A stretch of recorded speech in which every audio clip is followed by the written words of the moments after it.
Hey yo, this is a short one for the YouTube and the TikToks. I'm gonna probably chop this all up and whatever. When I get to my train of thought, I got 5 minutes to impress you, so let's rock. Ladies and gentlemen, I just wanted you to know that when watching my content and ingesting it, I hope that you understand that I'm trying to take you to a different point in your life. And I feel like a lot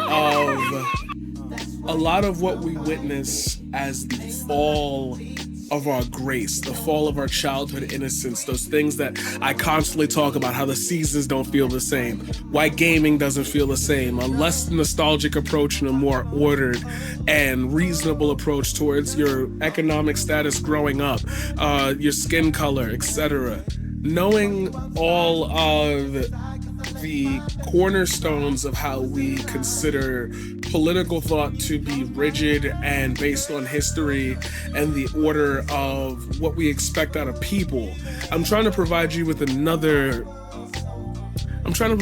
different landscape, a different feeling about where and when you might encounter somebody who really not only challenges your way of believing, but your way of life in either a negative or positive way, and it'll be up to you to make the decisions on whether or not you listen to these people's advice, you take that interaction to heart.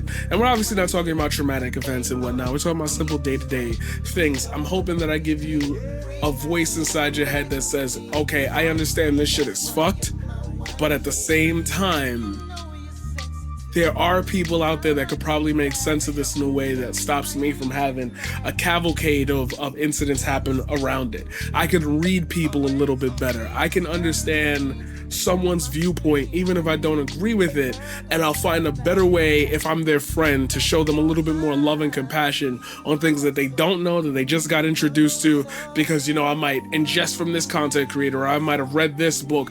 It's all about the style in which we start communicating with one another, and I'm trying to give you the other side of that, kind of that fireside, where we're lighting the blunts and somebody brought up something and they was like, oh, here come Marquise with the story.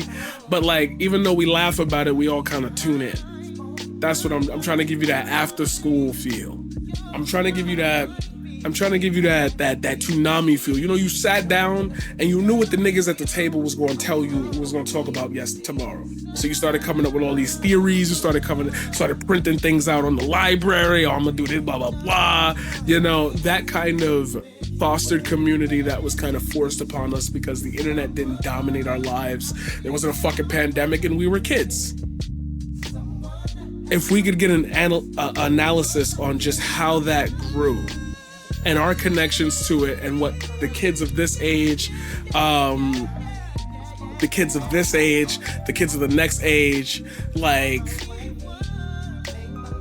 all of that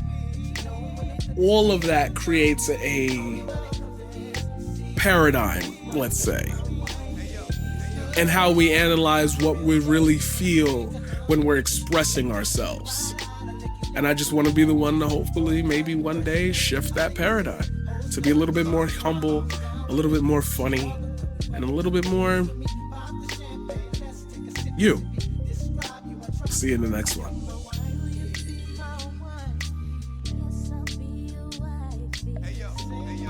My one